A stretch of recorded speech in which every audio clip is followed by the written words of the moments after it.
Federal resources are being diverted to Southern California as dry conditions and powerful Santa Ana winds fuel several wildfires, forcing thousands to evacuate. Fox News correspondent Connor Hansen has the story from Los Angeles. Connor?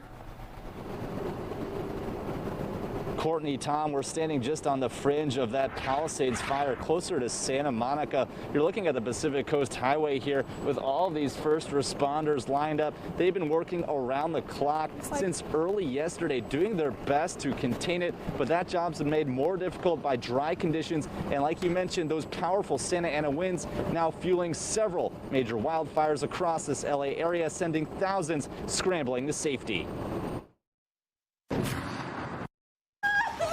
With flames and smoke billowing just feet away, an 85-year-old man and his son-in-law made a desperate escape from burning homes in Los Angeles. The man used a walker to head down a hill with dozens of others trying to escape after police ordered evacuees to abandon their cars and run.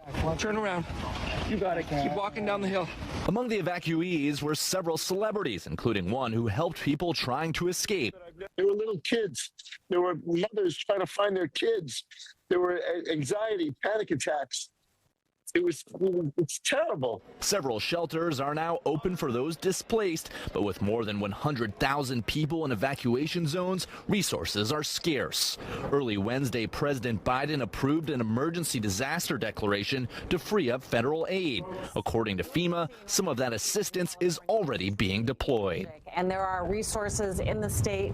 In fact, there's resources from 8 other states that have come in to help. Combined, the fires have burned more than 25,000 acres and destroyed or damaged at least 1,000 structures. Several people have lost their lives and several others have been seriously hurt. My heart aches for all who lost their homes, their memories, and their sense of security. President-elect Trump had this to say about the wildfires. What's happening in California is a true tragedy.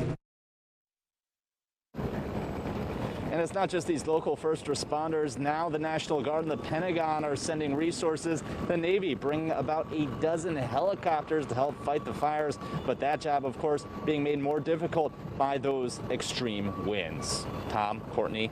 Yeah, the images coming out of California just shocking, and the devastation, I'm sure, is far from over. Connor, thanks.